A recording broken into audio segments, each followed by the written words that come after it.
Hi, welcome back to Nagarjuna. Bună, bine am revenit la Nagarjuna. We were just starting chapter 18. Tocmai am început capitolul 18 din cele 27 ale acestui poem extins, străvechi. Capitolul 18 este aproape al doilea cel mai codificat capitol și aici Nagarjuna intră în vacuitate. Și felul cum intră în vacuitate este prin examinarea contradicțiilor despre persoană, despre minte-corp a persoanei. Deci, Michael și corpul și mintea-corp al lui Michael. Deci sunt multe contradicții la mijloc despre felul cum gândim despre noi. Și noi am învățat să trăim cu aceste contradicții și să le ignorăm. Și am învățat cumva să le acoperim cu o poleială, ceva, da? Să le acoperim, să le mascăm. Ne-am obișnuit cu contradicțiile astea și nu ne chinuim să le mai deslușim. Și Nagarjuna cumva ia aceste contradicții ca și misiunea lui de a ne lua de guler și a zice, bă, uite, chestia asta nu are sens aici. Dacă lucrurile există așa cum credeți voi, atunci nu ar fi posibile, ceva e greșit. Deci el pune aceste întrebări pe care și tu le-ai adresat mamei tale când aveai 7 ani și ea ți-a zis, stai liniștit că așa sunt lucrurile. Și tu deodată, mai departe și tu ai zis la fel copiilor tăi. Și deci o să începem, capitolul e foarte dificil. Au fost scrise cărți întregi despre capitolul ăsta. O carte pe care am recomandat-o ieri, se cheamă, una tradusă recent de echipa Mixed Nuts, Alune Nebune. Vă dau aici, uite, meditația asupra vacuității. Autorul e același comentator pe care îl folosim pentru deslușirea înțelepciunii de Nagarjuna. Adică e Choni Lama Drakpa Shedrup, 1675-1748.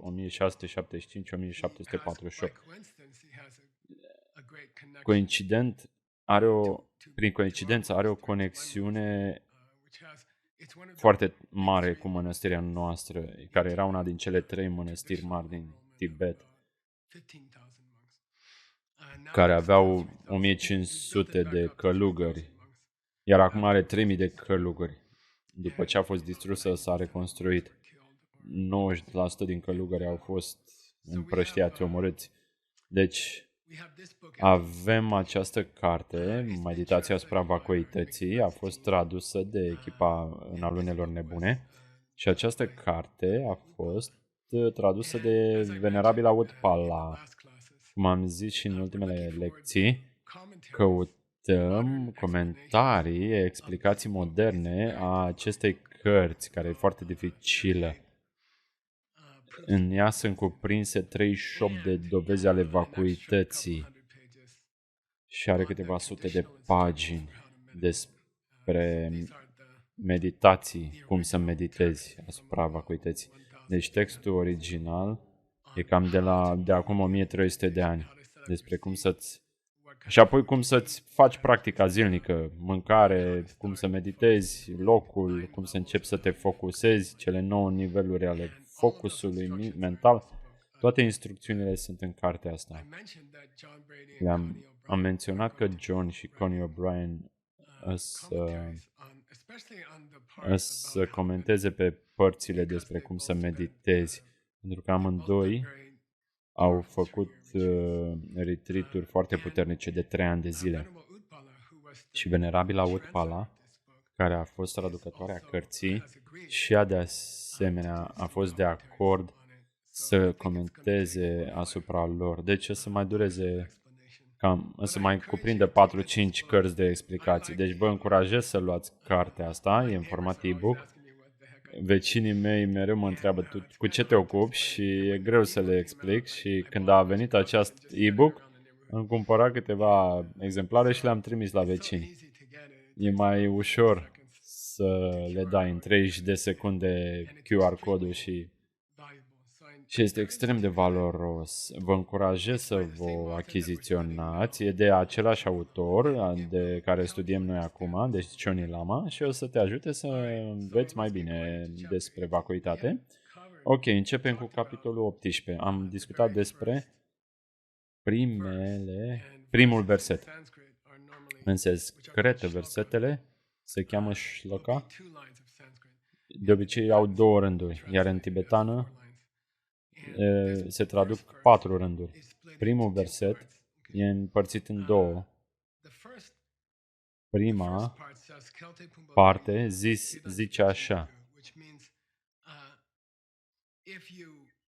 dacă mintea și corpul Tim ar fi Tim cu adevărat, atunci Tim ar intra și ar ieși din existență, așa cum o face și mintea și corpul lui. Și asta trebuie să apreciem ideile lui Buddha, că aproape toate lucrurile din univers care sunt schimbătoare, cei care intră în existență datorită unor cauze, natura de a fi cauzat e că intri și ieși ca și când ai clipit ieși din existență. Nimic nu-i solid.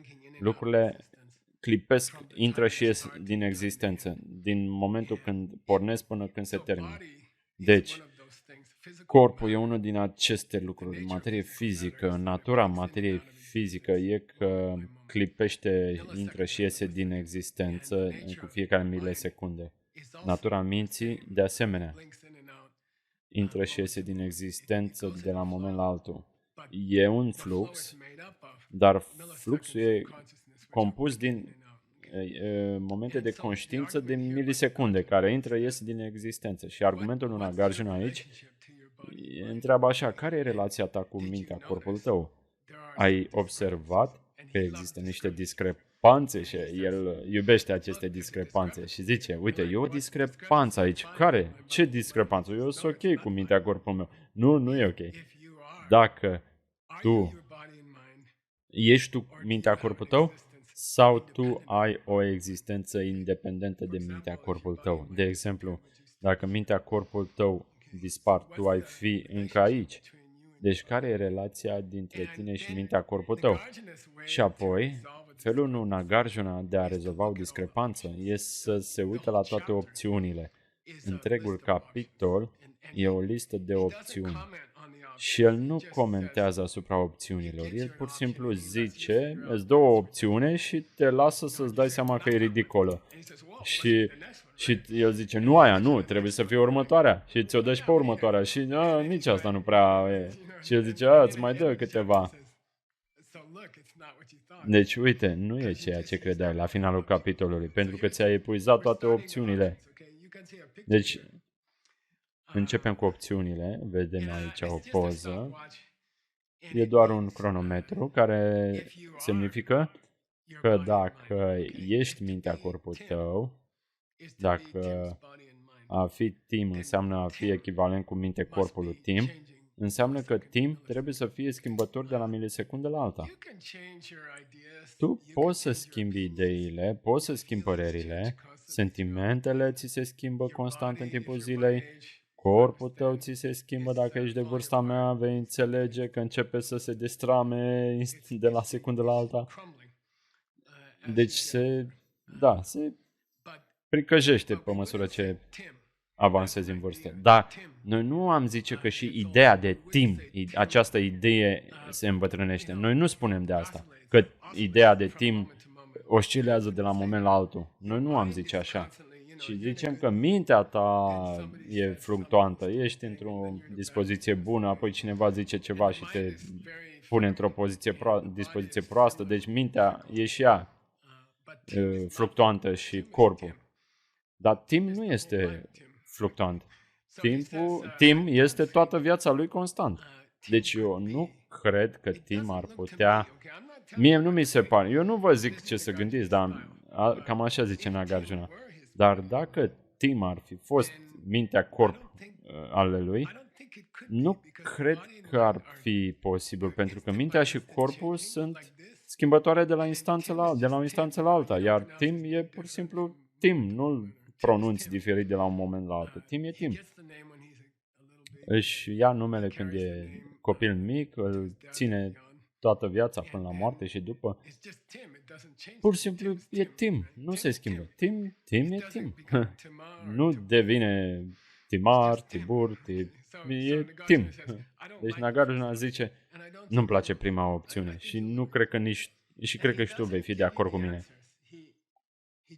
Dar nu-ți dă răspunsuri. Pur și simplu identifică niște dificultăți cu opțiunile astea. Apoi merge puțin mai departe.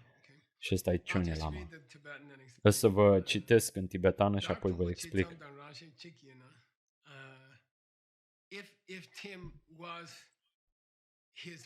Dacă Tim ar fi minte-corp la general, nu de la moment la altul, conștiință care se schimbă de la moment la altul și corp care se schimbă de la moment la altul. Dar să zicem că sunt ghilimele minte-corp, Tim. Atunci el ar fi compus din părțile pe care le are în viața asta. Adică înțeleg că ai o reticență să spui că Tim e identificat cu mintea corpului Tim. Dacă te uiți ca minte-corp la lucruri care sunt mereu fluctuante. Pentru că Tim nu e fluctuant. Tim este solid pe toată parcursul vieții. Dar dacă luăm minte-corp în general și spunem minte-corp și nu ne mai batem capul cu gânduri, vibrațiile mentale, atome, putem spune că Tim se identifică cu asta, că are relația asta cu minte-corpului? Nagarjuna zice, ok, bine, hai să examinăm și asta. Și apropo, în ce direcție se îndreaptă? Adică care e punctul culminant? Concluzia e că Tim nu trebuia să fie acest minte-corp. Ideea de Tim este lipită artificial de acest minte-corp de către karma lui, de către acțiunile pe care le-a făcut, despre câtă bunătate a arătat altor oameni. Va determina puterea conexiunii între el și corpul lui. Nu e o conexiune naturală, e artificială, e o idee. Și asta ar putea avea și o parte proastă, dar și una bună. Deci dacă Tim este o idee atașată de mintea corpului, în funcție de cât de bun e cu alți oameni, dacă el înțelege această relație, el se poate angaja să devină mai bun și mai multă compasiune, să adune mai multe semințe mentale în mintea lui, care este definiția karmei, și apoi se va percepe într-o modalitate gradual mai perfectă. Și în acest proces poate chiar deveni și imortal, nemuritor, și să servească umanitatea pe toate planetele Universului. Și asta e scopul, da? Deci, ne luăm avantajul cu această conexiune dintre timp și minte-corp și o îmbunătățim, pentru că înțelegem că vine de la noi și nu e o conexiune naturală. Dar să face asta, trebuie să dovedim că conexiunea nu e naturală și că am putea să ne jucăm cu ea pentru că îl transforma într-o ființă, precum un înger, care ar putea ajuta nenumărate ființe simultan. Că ăsta e scopul budismului, să-ți îmbunătățească ființa până când poți servi nenumărate de alte ființe simultan. Și e posibil. Dacă lucrezi și aplici cărțile astea, dacă înveți meditațiile, poți avea confirmări în meditațiile tale, în rugăciunile tale, poți primi experiențe de neegalat care îți demonstrează, fără cărți, fără filozofie, îți demonstrează că e posibil să schimbi ființa. Ființa umană este o persoană nefinisată, neterminată, adică evoluția de neevitat, se zice. Evoluția de neevitat e să devii o persoană care servește toate ființele din univers simultan. Și de asta studiem cartea asta. Dar, în primul rând, trebuie să stabilim că nu suntem în mod automat identificați cu mintea corpului. Nu e conexiunea asta. Dacă conexiunea asta este artificială și schimbabilă, noi putem să lucrăm cu ea și să devenim un înger. Deci, el zice așa, dacă, ok, vrei să spui că Tim este minte-corp la general, fără să mai vorbim de la milisecundă la alta? În cazul ăsta, el ar fi părțile lui din care e compus în această viață. De la momentul când se naște în budism, se zice din momentul când e conceput până în momentul când respiră pentru ultima oară.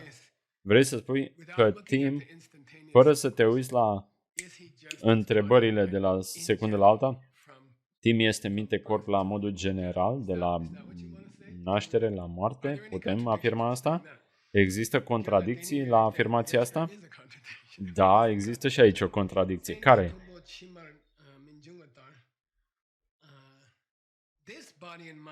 Acest minte-corp nu continuă după punctul morții.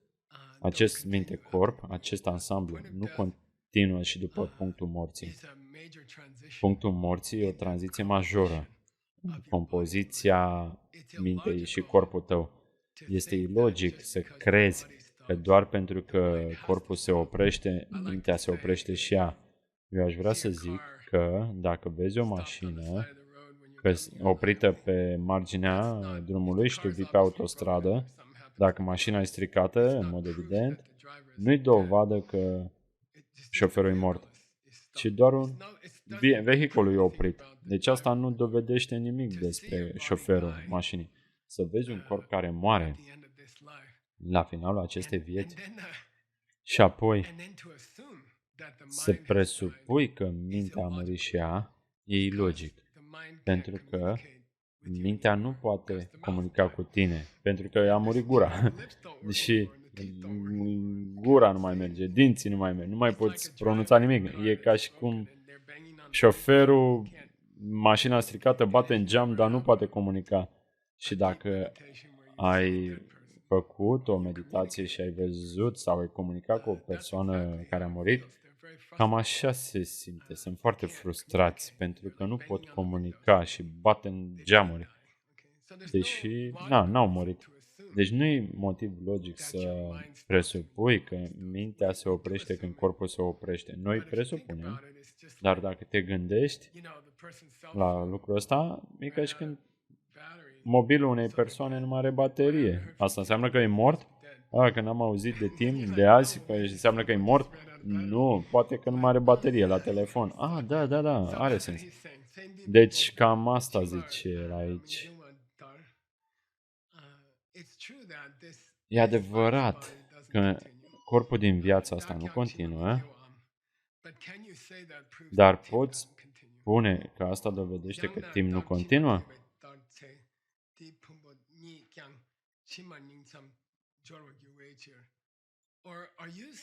Sau vrei să zici că timp continuă după moarte și deoarece el este mintea corpului, cumva acest corp nu a murit?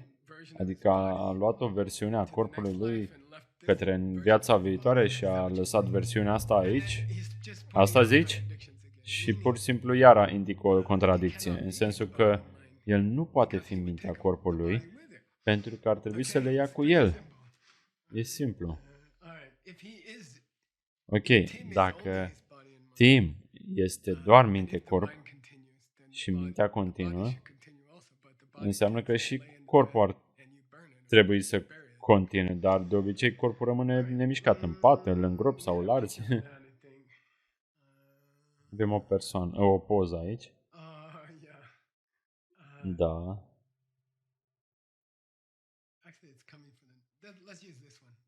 Hai să ne folosim de poza asta. Încă o posibilitate mai indică Nagarjuna. Și el nu zice la ce se gândește, ci doar delimitează niște posibilități, sau nu, elimină niște posibilități. Și o abordare foarte budistă. Eu nu încerc să te conving de nimic, doar îți arăt niște probleme cu ideile tale. Deci nu e posibil nici ca timp să iasă din existență așa cum corpul o face și mintea lui o face în decursul vieții lui.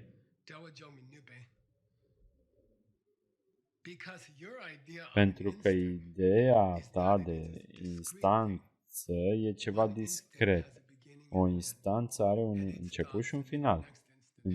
Începe, se termină și începe următoarea instanță. Deci conform cu ideea ta, și e foarte profund aici, tu nu înțelegi că timpul vine de la tine. Deci tu presupui că timpul vine în felul ăsta, spre tine. Înseamnă că timpul are o unitate de măsură, momentele au o unitate de măsură și alea sunt fixate.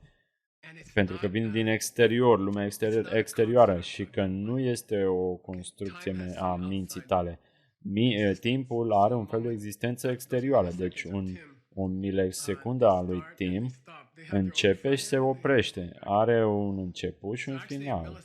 Deci cumva o milisecundă, care e cea mai mică particulă de timp, e și ea e o contradicție, că are și ea un început și un final, că altfel n-ar avea un flux. Deci începutul ar trebui să atingă finalul celui de anterior. Dacă finalul celui de anterior atinge pe cel actual, unde e? Deci și milisecundele au un început și un final, ca ele să se lege într-un lanț, ceea ce e imposibil pentru cea mai mică măsură de timp. La fel, aceeași problemă și cu atomii. La fel, e altă contradicție celebră a lui Nagarjuna. Dar despre ce vorbim aici? Deci vrei să spui că timp e identificat cu fiecare milisecundă al lui minte-corp al lui timp sau este separat? O milisecundă începe, se termină, pauză, altă milisecundă începe, se termină, apoi iar o pauză. Oare aceste milisecunda 1 se suprapune peste milisecunda 2 sau se întâmplă și apoi se întâmplă și a doua? Noi credem că nu se suprapun, pentru că altfel ar fi o milisecundă mare și grasă. Deci trebuie ca o milisecundă să se oprească și a doua pornește. Sunteți de acord cu asta? Tu zici, da, nu vreau să se suprapună, pentru că și ele sunt cea mai scurtă particulă moment de timp. Și oare sunt discrete? Oare una începe și alta se oprește? Așa? Da? Așa se simte mie. Eu simt că timp este fluxul minte-corp, care sunt în milisecunde discrete. Și ce conectează aceste milisecunde, întreabă Nagarjuna. De ce nu e o milisecundă urmată de timp, urmată apoi de Joe, apoi de altcineva? De ce toate trebuie să fie timp? Dacă milisecundele nu se ating una pe alta, atunci de ce nu e timp în orice aleator? E cam te amețești când te gândești la asta. Nu mai aburi cu astea. Spune-mi despre ce e vorba. Nagarjuna zice, dacă timp ar fi fost alcătuit din milisecunde separate, atunci nu e niciun motiv special pentru care el ar trebui să fie milisecundele în minte-corp ale minte-corpului său, pentru că ele nu ar fi conectate. Una se termină și începe cealaltă, dar nu ar avea o relație între ele. E ca și când mingi separate de tenis și nu se suprapun una peste alta. Deci orice parte a oricui poate să fie următoarea milisecundă a lui Tim. Deci nu poți să spui că Tim este minte-corp al lui, pentru că nu are sens. El nu zice ce e cu adevărat, ci zice ce nu are sens. Și deci este tradiția asta budistă de a-l prinde într-o contradicție pe oponent și uitându-se la el cum fuge la următoarea ieșire ca într-o cușcă de șoareci. Și deodată se uită, da, nu mai știu pe unde sunt. Deci hai să vedem. Uite, să mai zic o problemă.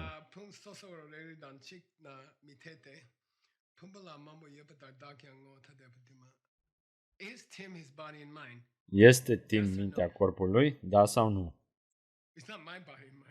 Nu e mintea corpul meu, e al lui. Deci sunt doi timp. De ce? Pentru că mintea corpului sunt separate, două lucruri. Nu, ambele sunt timp. Nu, este timp mintea corpului? Da, este mintea corpului. Este mintea corpului ceva plural, multiplu? Da, sunt mai mulți timp? Nu, ci doar un singur timp cu minte corp ale lui. Deci tehnic trebuie trebuie să fie doi eu. Doamna în oglindă. Oare dacă Tim ar fi fost minte corp al lui, atunci există o contradicție de pluralitate. Minte corp sunt plurale. Tim e singular. Noi nu zicem Timmy, uite vine vin Timmy. Dar ar trebui să spui că dacă conexiunea cu mintea corp a lui este naturală, atunci el ar trebui să fie minte corp și ar trebui să fie doi. Sună prostesc, zici, hai mă, lasă, că nu are niciun sens, dar e pentru că nu te-ai gândit până acum cu atenție.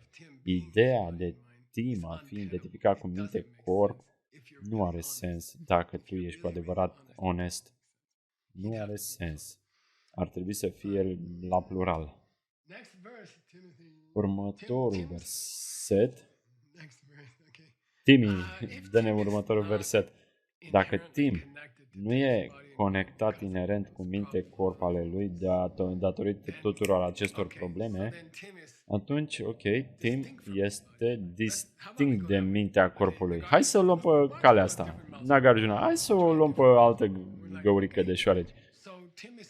Deci Tim e separat de mintea corpului. Deci Tim are o existență care e discretă de minte corp ale lui. Minte corp mor, Tim continuă. Deci în final sunt separate. El își alege un alt corp mai târziu. Cum sună asta? Hai să o luăm pe calea asta. Nagarjuna zice ok, hai să o luăm. Și apoi zice așa.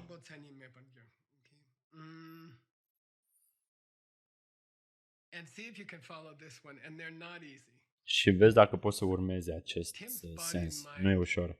Mintea lui Tim, minte corp al lui Tim, arată au anumite caracteristici. Se văd anumite caracteristici. Hai să vedem exemplu de aici. Deci, e o idee, orice univers care a fost cauzat de cauze și condiții. Precum un copac. Un copac are o cauză de bază, care e sămânța, și condiții, căldură, apă, grădinar, lumină. Să zicem că Tim e separat de mintea corpului. Minte, corp sunt produse ale cauzelor.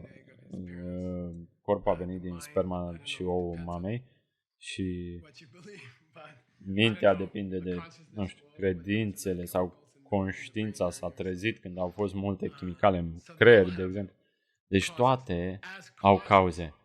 Ca și lucruri care au cauze, ele ar trebui să afișeze cariera tipică, ceva ce e cauzat. Deci, începe, rămâne și apoi se destramă.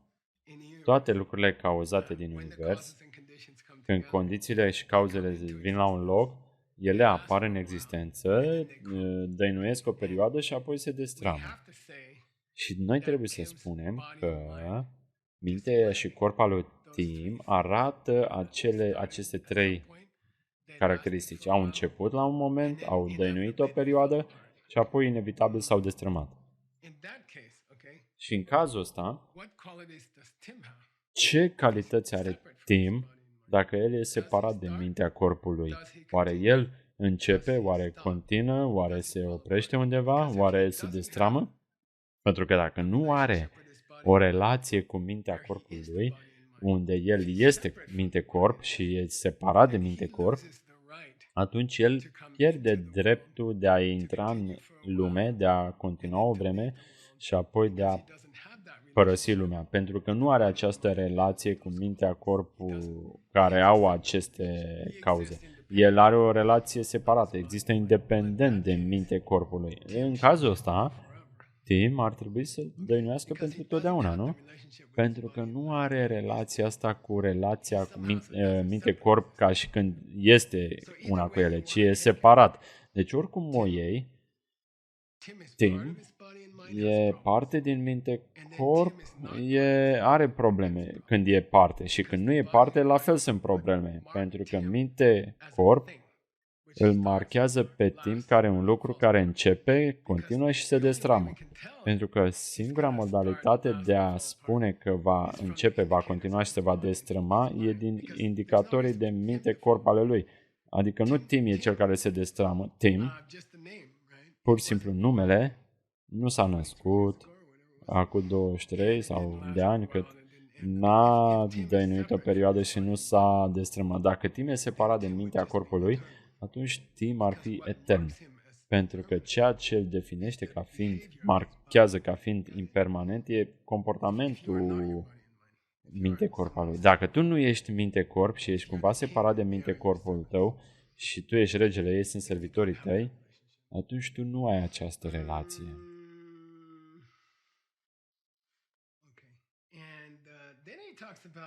Și apoi discută despre relația lui Tim cu... Există o altă problemă aici. Și asta are legătură cu... El își ia calitățile. Noi putem să ne luăm calitățile a ceva viu a minte-corp, adică naștere, trăiesc o perioadă și apoi mor. Dacă Tim este separat de minte-corpului, nimic nu l-ar marca ca fiind, ca începând, ca dăinuind și ca destrămându-se. N-ar fi indicator pentru noi că el s-ar naște, ar dăinui și s-ar destrăma. De ce? Pentru că e separat. Are o existență independentă de mintea corpului. Și mai e o problemă. Cioni Lama ne mai dă o problemă. Definiția principală a materiei fizice, care este? Știți definiția? Care e definiția materiei fizice în budism? Care e definiția roșului în budism? Culoarea roșu. E interesant. Orice. Ce e verde?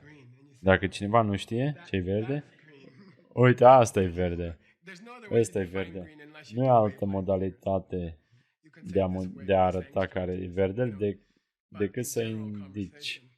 Dar în conversațiile generale, dacă n-ai văzut verde înainte și vrei să definești pentru tine, să-l definesc, singura modalitate e să indic. Uite, ăsta e verde.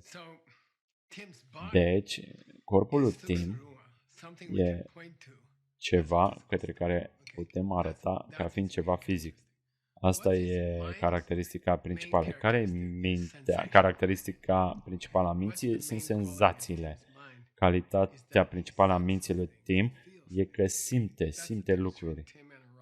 Asta e diferența între Tim și o piatră, e că el simte lucruri. Deci sentimentele sunt esența minții lui Tim, senzațiile. Și esența existenței fizice a lui Tim e ceva ce arată fizicalitate, emană fizicalitate. Deci astea sunt cele două părți ale lui Tim. Dacă Tim ar fi fost separat de acestea, din nou, nu ar fi fost un Tim definitoriu. Nu putem spune că Tim e conștiință și că Tim are o prezență în lume, dacă el nu ar fi fost conectat cu mintea corpului.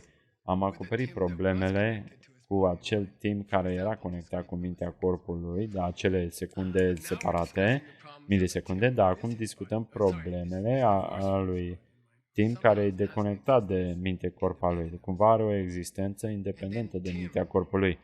Și deci Tim nu ar exubera fizicalitate și nu ar simți senzații. Deci ar trebui să căutăm un Tim ca ăsta, dar nu e posibil. Nu avem un astfel de Tim. Nu ar fi fost un Tim de genul ăsta. Dacă nu e fizicalitate și senzații fizice, Tim nu ar putea fi în regizorul show-ului. Nu e filozofie de 2 lei, dar la Princeton departamentul de religie și filozofie au devenit atât de înguste încât le-au pus într-o singură clădire și le-au împărțit în două. Departamentul de religie și cel de filozofie, niște cămăruțe acolo. Și trebuia să Deci aveam aceleași birouri și automate de cafea și... Deci ne ciocneam cu cei care făceau filozofie, masterate și erau foarte ciudați. Și uite niște zahăr. Și ei ziceau, zahăr. Oare există? Oare erau mereu în această anxietate? Oare există zahăr sau nu există? Era foarte frustrant și deodată, la un moment dat, ne-am pus automate diferite de cafea pentru că nu vreau să mai discutăm cu ei. Nu erau siguri pe nimic. Deci eu Nagarjuna nu încearcă să facă lucrul ăsta, să te îndoiești de orice despre tine sau să ai o anxietate permanente că oare Tim o fi sau nu o fi acolo, ci doar zice că dacă pui puțină, te încetinești puțin și iei în considerare că Tim nu este cel ce credeai că e, asta e un lucru bun în final, pentru că dacă crezi că Tim e cel care credeai că e, el nu poate fi perfectibil într-un înger, nu poate fi reclădit, dar dacă e ceea ce crezi că e, atunci el trăiește o perioadă, apoi dispare.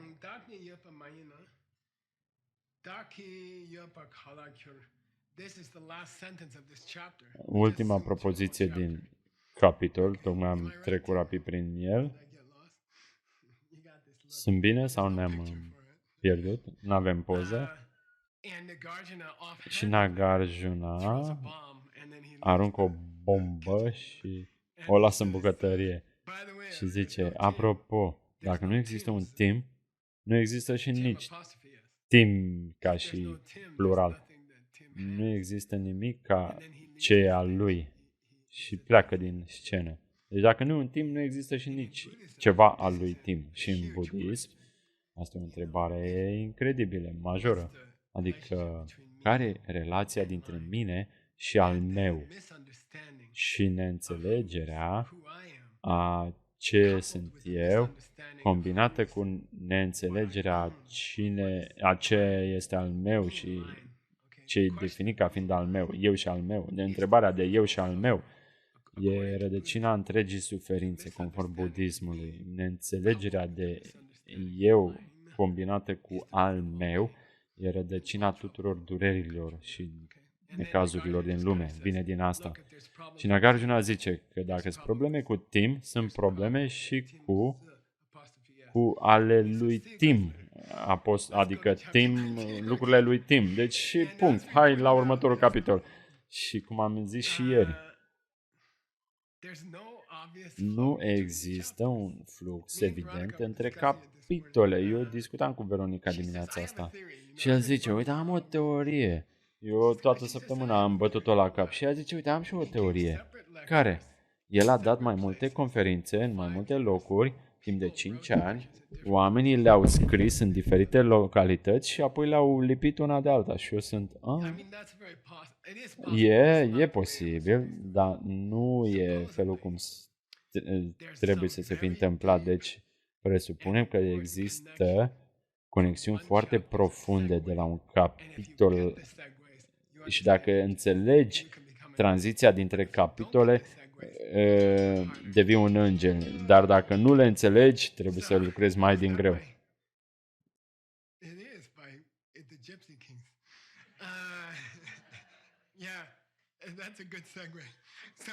Deci asta e o tranziție perfectă. Ideea e așa.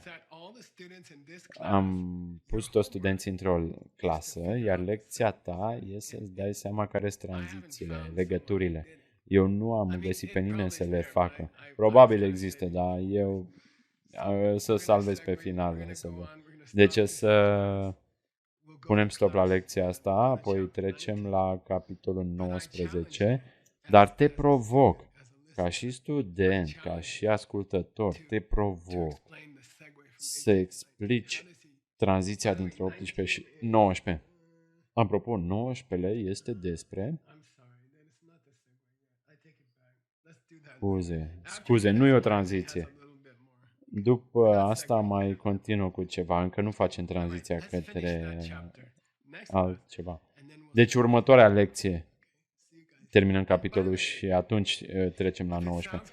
Apropo, dacă ți se pare confuz și dificil, e greu să mori și să dispari și să ajungi în altă parte. Da, o vei face.